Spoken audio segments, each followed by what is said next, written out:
For all ages, Christmas is the most wonderful time of the year. Allan Jones was like this until the Christmas that nearly killed him. In order to understand his health decline, Mr. Jones sought medical help. "You have to throw out your wife's Christmas present," the doctor said, shocking Mr. Jones. Despite being 78, Mr. Jones and his wife were healthy and active. Both exercised daily and took all their supplements. After Christmas dinner with their children and grandchildren, Mr. Jones began experiencing symptoms that progressed from mild to severe, leaving him bedridden. Shortness of breath was unusual for Mr. Jones, so he called his doctor. His doctor told him to avoid animals, smoke, and dust after several tests. Mrs. Jones eliminated all possible causes of this bodily response, but her husband's reaction worried her. Mr. Jones developed persistent coughs instead of improving. Mrs. Jones begged her children for help. Her son suggested seeing a pulmonologist friend. Mr. Jones booked a next-day appointment after listening to their son. After seeing Dr. Henry, Mr. Jones started a medication that seemed to work. The grateful couple invited him to dinner at their home. Dr. Henry graciously accepted and visited them on Friday night. He didn't realize this visit would answer the couple's questions. Dr. Henry and Mr. Jones chatted while helping Mrs. Jones set the table. The three enjoyed discussing the weather and their favorite food. Mr. Jones's health was discussed 30 minutes into dinner. If you like my videos, don't forget to like or subscribe. Thanks in advance. Questions at dinner made the three feel helpless. One question stumped the three. Mr. Jones's illness was unknown. As they tried to understand where it all started, nothing made sense. The three followed Mr. Jones like detectives. They only knew the symptoms started after Christmas. Keeping that in mind, they examined every angle until they reached presents. They examined each present Mr. and Mrs. Jones received until they reached one. Henry examined every gift until they reached Miss Jones's husband's. Dr. Henry lit up when she described her handmade gift for her husband. He immediately ordered Mrs. Jones to show him the present. He opened the latch of the sculpture Mrs. Jones made for her husband for Christmas and found what looked like a natural ingredient. He directly asked her what was left. Dr. Henry told the worried couple, "Throw it away now." Mrs. Jones requested an explanation. After long-term exposure, blue mussels, especially ground, can cause heavy metal poisoning, according to Dr. Henry. Henry explained the long-term effects of ground blue mussels to them. After reading about artists who got sick from mussel shells, which filter the environment, the couple threw the gift away. They absorb environmental toxins. Mrs. Jones took extreme measures out of worry. Mr. and Mrs. Jones took several tests to ensure that this shell had left their bodies and did not cause further health issues. Thankfully, the two were not exposed long enough to cause irreversible damage. Mrs. Jones acted after being disappointed by her discovery. Mrs. Jones did everything she could to raise awareness of the risks of natural ingredients in their daily lives. Learning increased her sharing. She wanted to protect others from their health scare.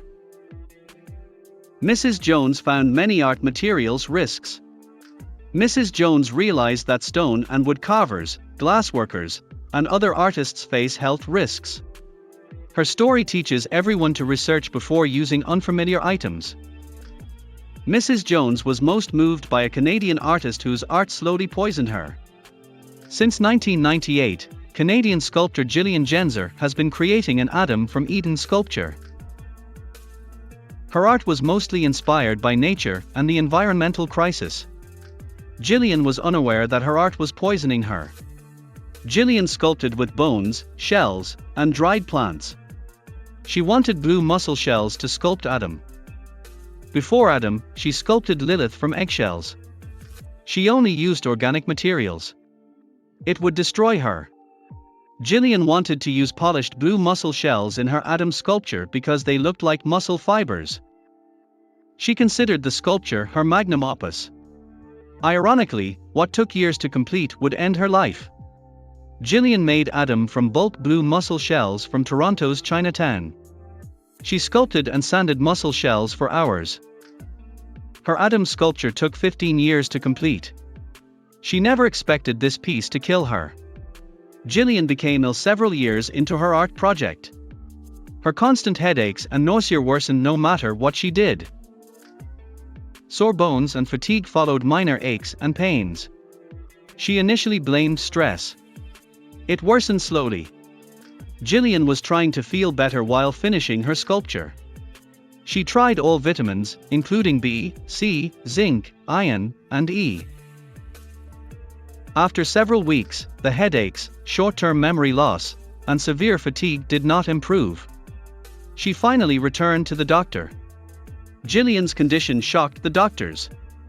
Their cold had worsened. They were surprised that Gillian, a healthy woman who should have recovered from the flu weeks earlier, was still deteriorating. They were worried now. The doctor was more concerned after seeing Gillian again. He tested blood and allergies for diseases and intolerances. Gillian tested healthy. Gillian was given several antibiotics to eliminate a diagnosis. They should then discover the truth. After administering the medication, they watched Gillian's reaction. This was their best chance of discovering why she wasn't improving. They must keep her from getting worse. The doctor gave her medication to help her understand her illness, but it did the opposite. Gillian felt worse. She was exhausted. Then the mystery illness affected her mental health. Her loved ones worried. Was it mental? That shocked Gillian. Her body knew something was wrong. Gillian Googled her symptoms to diagnose her illness. Online chats with experts and herbal and natural remedies didn't help. Over time, people lost faith in her, and no one could answer her. She never felt so alone. Maybe she imagined it. Gillian saw her doctor regularly for 2 years. Her doctor treated her well and tested her thoroughly. She labored to diagnose Gillian. Psychiatrists prescribed antipsychotics and antidepressants. Nothing helped. Gillian believed she was dying but needed to finish her atom sculpture. After almost finishing her atom sculpture, Gillian made a breakthrough in 2015. She saw a specialist after many doctors. Her blood tested high for lead and arsenic. The reason for the high levels horrified her. Gillian surprised a Royal Museum of Ontario invertebrate professor by telling him she had been sculpting with blue mussel shells for almost 15 years.